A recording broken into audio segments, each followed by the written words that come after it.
दोस्तों, नमस्कार। स्वागत है आपका हमारे यूट्यूब चैनल में। अगर आप हमारे चैनल पे पहली बार आए हैं साथियों, तो चैनल को सब्सक्राइब करिएगा। वीडियो अगर अच्छे लगे तो वीडियो को लाइक करिएगा।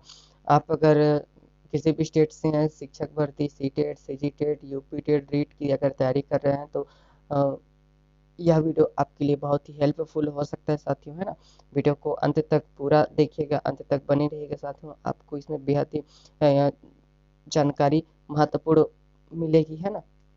और अगर आप सीटेट की तैयारी कर रहे हैं, तो कोई सा भी टीचिंग एग्जाम का अगर प्रिपरेशन कर रहे हैं, तो आपके लिए यह वीडियो हेल्पफुल हो सकता है। ठीक है साथियों, तो आप आज के इस वीडियो में थंडाइक का जो सिद्धांत है उसको देखने वाले हैं साथियों। थंडाइक से रिलेटेड जो जो भी इम्पोर्टेंट टर्म है उसको पूरा डिटेल के साथ देखेंगे, है ना। और जो क्वेश्चन बनना है इन्हीं जो मैं आपको बताऊंगा इसी से क्वेश्चन आता ही है ना। तो आज का चलिए टॉपिक को स्टार्ट करते हैं। आज का जो हमारा सिद्धांत है थंडाइक का त्रुटि एवं प्रयास का सिद्धांत है ना। थंडाइक के बारे में देख लेते हैं। थंडाइक का जन्म कब हुआ था, है ना। तो इनका था 1874 में। और मृत्यु कब हुआ था, तो 1949 में, है ना। थंडाइक जी ने क्या मतलब किस सिद्धांत का प्रतिपादन किया था, तो प्रयत्न, भूल या त्रुटि का सिद्धांत, है ना। तो थंडाइक के बारे में देखते हैं साथियों। थंडाइक एक अमेरिकी वैज्ञानिक थे, ठीक है ना। और वह पशु वैज्ञानिक थे। इंपॉर्टेंट टर्म है साथियों थंडाइक के बारे में ना, ये चीज़ याद रखिएगा। थंडाइक के बारे में आपको क्या क्या मतलब जो जरूरी चीज़ें हैं वही चीज़ मैं बता रहा हूँ। अधिगमन के सबसे पहले नियम थंडाइक ने ही दिया था। ये इंपॉर्टेंट हो जाता है। अधिगमन के लिए सबसे पहले जो नियम दिया था वो थंडाइक ने दिया था। थंडाइक को प्रथम शैक्षिक मनोवैज्ञानिक भी कहा जाता है। शैक्षिक मनोवैज्ञानिक किसको कहा जाता है, थंडाइक को भी इम्पोर्टेंट है। और शिक्षा मनोविज्ञान के जनक माने जाते हैं कौन, थंडाइक जी। और विश्व के प्रथम शिक्षा शास्त्री भी कौन थे, थंडाइक थे। पशु विज्ञान के जनक भी किसे कहा जाता है, तो थंडाइक को कहा जाता है। ये जितने टर्म है साथियों सब इम्पोर्टेंट है, थंडाइक से रिलेटेड ये टर्म पूछे जाते हैं ना, याद रखिएगा इस चीज को।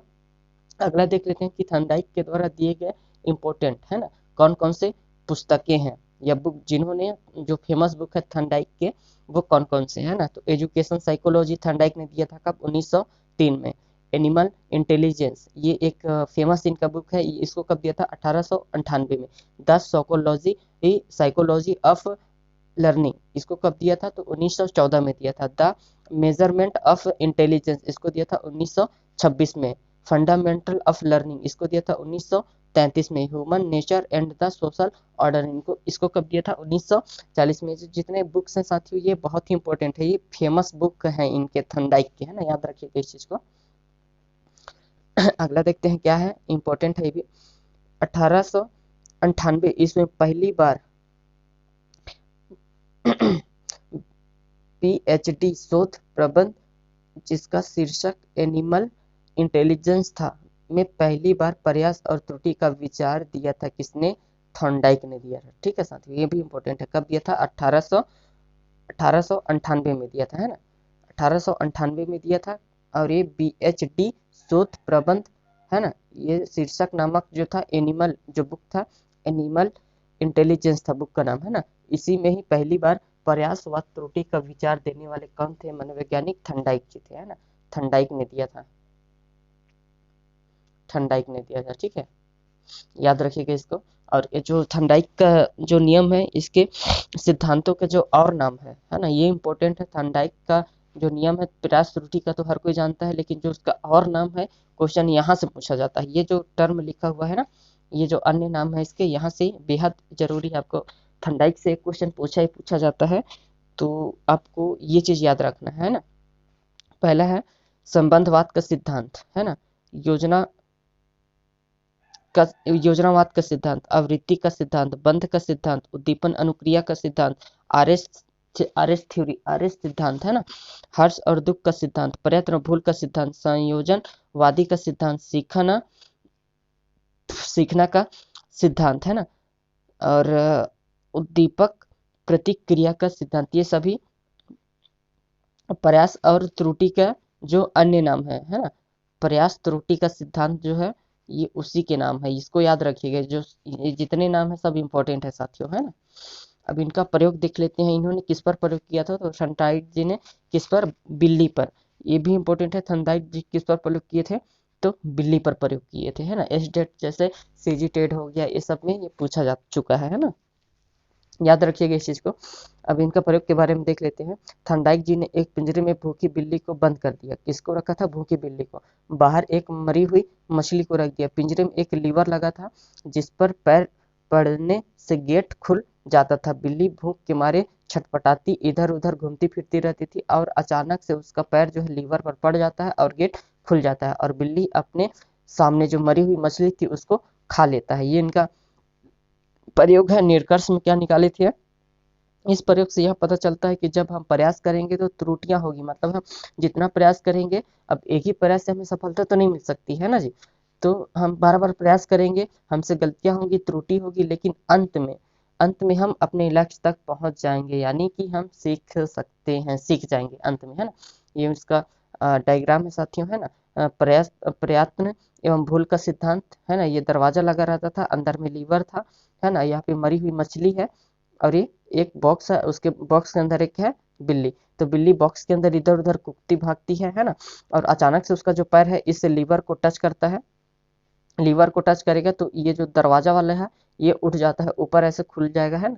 तो बिल्ली बाहर आएगी और यहाँ पे मरी हुई खा लेती है। अब मतलब कहने का मतलब ये है कि अब इन्होंने अपने सिद्धांत में क्या कहा था कि हम बार बार प्रयास करेंगे तो हमसे गलतियां भी होगी, तो उस गलतियां बार बार होगी, लेकिन अंत में एक समय ऐसा आएगा कि हम अपने लक्ष्य तक पहुंच जाएंगे। यानी जो चीज हम सीख रहे हैं तो सीखने में हमसे बहुत सारी गलतियां होंगी और कई गलतियां करने के बाद हम अंत में उस चीज को क्या करेंगे?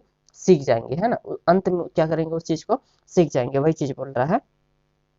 अब देखिए, थॉर्नडाइक ने 2 नियम दिए थे, ये इंपॉर्टेंट है साथियों, है ना। पहला क्या था? मुख्य नियम, इसको क्या बोल सकते हैं? प्राथमिक नियम। और दूसरा था गौड़ नियम और ये है द्वितीय नियम, है ना। तो जो प्राथमिक नियम था या मुख्य नियम, इसको 3 भाग में, अभ्यास का नियम, तत्परता का नियम और प्रभाव का नियम। ये जो मुख्य नियम है 3 भाग में बटा है, अभ्यास का नियम, तत्परता का नियम, प्रभाव का नियम। याद रखिएगा, अभ्यास का नियम, है ना, अभ्यास का नियम हो जाएगा, तत्परता का नियम हो जाएगा और प्रभाव का नियम। अगला इसको देखते हैं क्या है। अभ्यास का नियम क्या बोल रहा है ना।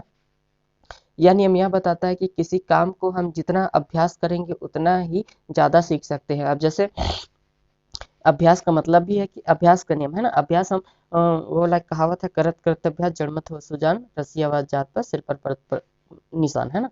तो वही चीज है कि हम जिस चीज को सीखने में जितना ज्यादा अभ्यास करेंगे उस चीज को हम उतना ही ज्यादा अच्छे से सीख सकते हैं। अभ्यास का नियम यही कहता है। तत्परता का नियम क्या है?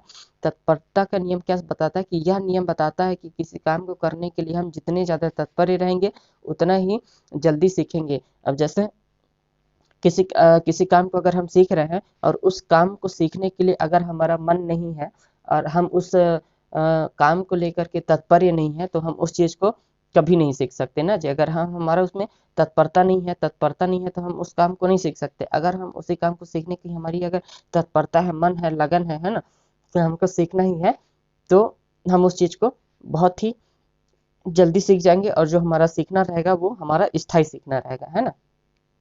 प्रभाव का नियम क्या कहता है? कि यह नियम बताता है कि यदि किसी सीखना, अगर हम जिस चीज को सीख रहे हैं और वह सीखना हमारे संतोषजनक हो तो सीखना क्या हो जाएगा? हमारा तीव्र हो जाएगा। और यदि जो हम सीख रहे हैं वो हमारा संतोषजनक नहीं हुआ तो वही सीखना क्या हो जाएगा? सीखना जो है हमारा संभव नहीं हो पाएगा। तो थॉर्नडाइक ने इस नियम में पुरस्कार और दंड को महत्व दिया है। अब जैसे कोई बालक है, अगर कोई चीज को सीख रहा है बालक, है ना, और सीखना क्या रहेगा उसके लिए? संतोषजनक हो गया। अगर एक बार हम बच्चे को मतलब जोड़ जोड़ बता दिए, है ना, अगर जोड़ उसको एक बार में समझ में आ गया, है ना, तो उसके प्रति उत्सुकता बढ़ जाएगी और उसका जो सीखना हो जाएगा बहुत तीव्र हो जाएगा। अब अगर कोई एक बच्चा है जिसको समझ में नहीं आ गया, है ना, उसको बहुत कंझट लगेगा कि यार क्या बता रहा है, एकदम बकवास है, तो वो अगर उसके प्रति अभ्यास भी नहीं करेगा, तत्परता नहीं है, तो प्रभाव के नियम को भी नहीं समझेगा। अगर उसका संतोषजनक नहीं हुआ, अगर वो सीखना संतोषजनक उसको नहीं आता है, उसको समझ में नहीं आता है, तो बच्चा जो है वो कभी उस चीज को नहीं सीख सकता। वही चीज है ना। तो इसमें दंड और पुरस्कार को, अगर जैसे बच्चा सीखा, है ना, और वो सीख गया तो उसको क्या मिल जाएगा? पुरस्कार मिल जाएगा। पुरस्कार कहने का मतलब अगर कोई टीचर है तो उसको वेरी गुड बोलेगा, अच्छा है, मतलब बहुत अच्छे सीख लिए। अगर वो किसी को नहीं सीखा तो गधा है, ये है, मूर्ख है, तू नहीं सीख सकता है ना, तो उसको मतलब मार देगा, पीट देगा। तो बच्चा का जो सीखने का जो इच्छा भी रहेगा थोड़ा मोड़ा, वो भी क्या हो जाएगा? खत्म हो जाएगा। जो इच्छा है वो भी खत्म हो जाएगा। तो बच्चा क्या है उस चीज को फिर उसके टीचर के प्रति उसके मन में क्या आ जाएगा? कि यार टीचर बहुत ही बेकार है, मारते पीटते रहते हैं, गाली गलौज करते रहते हैं, अब इनसे मेरे को नहीं पढ़ना है, ऐसे करके तो फिर वो सीखना उसका क्या हो जाएगा कि प्रभाव हो जाएगा वहां से, है ना। तो प्रभाव का नियम यही बताता है ना। अब अगला देख लेते हैं गौड़ नियम या द्वितीय नियम। तो इसके बहुत सारे टर्म है ना।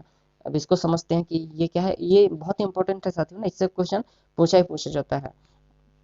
आप किसी भी टीचर भर्ती में देंगे या टेट देंगे, सीजी टेट देंगे, वहां पर ये आपको बहुत ही हेल्प करेगा, है ना। ये चीज पूछा ही पूछा जाता है।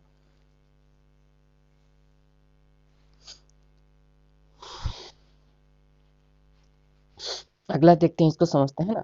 तो ये क्या है, मनोवृत्ति या अभिवृत्ति का नियम क्या कहता है। यह नियम हम यहाँ बताता है कि किसी भी काम को करने के लिए जितनी हमारी अभिवृत्ति होगी उतना ही ज़्यादा उस काम को सीखेंगे, और अगर अभिवृत्ति कम होगी तो उस काम को हम कम सीखेंगे। मतलब कहने का मतलब है कि हमारी जो अभिवृत्ति है, रुचि है किसी भी काम को सीखने के लिए, अगर उस काम को सीखने के प्रति हमारी जो है रुचि बहुत अधिक है ना, तो हम उस काम को उतना ही अधिक अच्छे से सीख सकते हैं। अगर हमारे मतलब हम किसी चीज़ को, किसी टॉपिक को, अगर जैसे हमको गणित समझ में नहीं आता है, किसी किसी को देखो कि बच्चे को गणित अच्छे से समझ में आता है, किसी को नहीं समझ में आता। अब जिसके प्रति गणित को सीखने के प्रति अगर मन है, मनोवृत्ति अगर अच्छी है ना, मनोवृत्ति अगर अच्छी है तो गणित को अच्छे से सीख लेगा। और जिसकी मनोवृत्ति अगर गणित को सीखने में नहीं है ना, तो डर लगता है, पहले से मन में धारणा बना लेगा कि यार कि गणित मेरे को समझ में नहीं आता है, तो मतलब उसका जो अभिवृत्ति है कम रहेगी, तो उस चीज को नहीं सीख पाएगा, है ना। वही चीज बोलना चाह रहा है।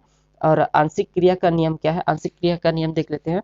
इस नियम के अनुसार हम पूरे एक कार्य को छोटे छोटे भागों में विभाजित करके यह अधिक सीखना और सरल हो जाता है। क्या है, अगर कोई बड़ी टर्म है ना, आंशिक क्रिया से सीखने का क्या नियम है कि अगर कोई काम है, अगर जैसे हम मैथ अगर लगा रहे हैं तो हम उसको मतलब कई टुकड़ों में तोड़ लेंगे, छोटे छोटे हिस्सों में तोड़ करके, कि पहले मैं इसका ये निकाल लेता हूँ, एलसीएम एचसीएफ को पहले निकालता हूँ, फिर एलसीएम एचसीएफ को अलग निकालता हूँ, है ना। छोटे छोटे टर्म में। तो अगर मेरे को निबंध याद करना है, निबंध अगर मेरे को लिखना है, तो मैं उसको पहले टुकड़ों में तोड़ लूंगा। अगर बड़ा ये पैकेट है तो उसको मैं छोटे छोटे अंशों के रूप में तोड़ लूंगा, है ना। फिर उसको पहले इस टुकड़े को सीखूंगा, फिर इस टुकड़े को सीखूंगा, फिर अंत में जाकर के ये पूरा पैकेज को सीख जाऊंगा, है ना। जब अंश में सीख जाऊंगा छोटे छोटे टुकड़े, और जब समझ में आ जाएगा तो बड़ी चीज स्वाभाविक रूप से आ ही जाएगा। तो वही चीज है कि आंशिक रूप से क्या है, कार्यों को छोटे छोटे भागों में बांट करके फिर उसको सीखते हैं, तो शीघ्र से और सरलता से समझ में आ जाता है ना। आत्मीकरण का नियम क्या बताता है, आत्मीकरण का इस नियम के अनुसार हम नवीन ज्ञान को अपने पूर्व ज्ञान के साथ जोड़कर स्थायी बना लेते हैं, और इसे अधिगम अधिक सुगम और सरल हो जाता है। मतलब कि कहने का मतलब आत्मीकरण क्या है कि हमें जो अगर हमको कोई कोई नया ज्ञान सीखना है ना, अगर मेरे को नया ज्ञान सीखना है, जैसे कि अगर मेरे को मान के चलिए कि कुछ भी चीज़ सीखना हो, अगर मेरे को जोड़ सीखना है ना, जोड़ सीखना है, बच्चे को जोड़ सिखाना है, तो क्या करेंगे, पहले बच्चे को 1 से 100 तक का गिनती तो आता ही होगा ना जी, आपने पढ़ाया होगा। तो जो 1 से 100 तक का गिनती है वो उसका बच्चे का क्या हो जाएगा, पूर्व ज्ञान हो जाएगा। अब हम क्या क्या नया ज्ञान सिखा रहे हैं, तो उसको हम जोड़ सिखा रहे हैं। अब जोड़ सिखा रहे हैं तो बच्चा क्या करेगा कि अपना जो पूर्व ज्ञान है, 1 से 100 तक की गिनती है ना, तो जैसे 3 + 2, है ना, बच्चा गिनती जान रहा है। अब ये जो जोड़ेगा तो इस गिनती का उपयोग करेगा, बच्चा जो है पूर्व ज्ञान का उपयोग करेगा, और उस ज्ञान को उपयोग करके जो 3 + 2 है इसको जोड़ना सीखेगा, है ना। कि 3 + 2 बराबर कितना होता है, 5 होता है ना। तो यही हो जाएगा। अगला देख लेते हैं, सहचारी क्रिया का नियम। सहचारी क्रिया का नियम क्या कहता है कि इस नियम का अभिप्राय है कि पहले की गई क्रिया को अन्य परिस्थितियों में भी उसी का प्रयोग करना चाहिए। ठीक है साथियों, सहचारी मतलब कि रिलेट करके, है ना। जो आज मैं सीखा हूँ वो जो सीखा हुआ ज्ञान है जो किसी और चीज में उपयोग ला सके, सहचार्य बना सके, है ना, दोनों के बीच में। कि अगर मैं मान के चलिए कि 2 का पहाड़ा पहाड़ा सीखा हूँ, है ना। अब 2 पहाड़ा जैसे सीख किया हूँ, तो उसका सब मतलब कि 2 पहाड़ा अगर सीखा हूँ तो उसका 4 में कैसे उपयोग करना है, 8 में कैसे उपयोग करना है, साचार्य बनाना है इसमें, है ना। अब जैसे कि 5 का पहाड़ा सीखे, है ना, तो 5 से 10 से भी रिलेटेड है, तो 5 का पहाड़ा को 10 के पहाड़ा में मैं कैसे रिलेट कर सकूँ, है ना, वो चीज़ है।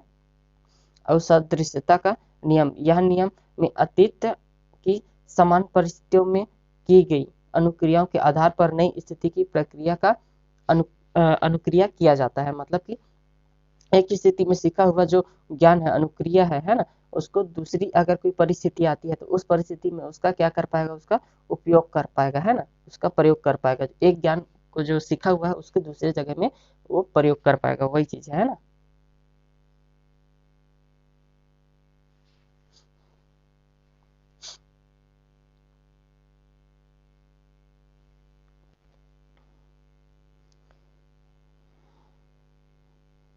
आज के वीडियो में इतना ही साथियों। थंडाइक से रिलेटेड जितने भी इम्पोर्टेंट टर्म थे वो इसमें जो मैं बताया आपको, ये थंडाइक के बारे में ये इम्पोर्टेंट है ना, इसके बारे में पूछा जाता है, ये इम्पोर्टेंट है।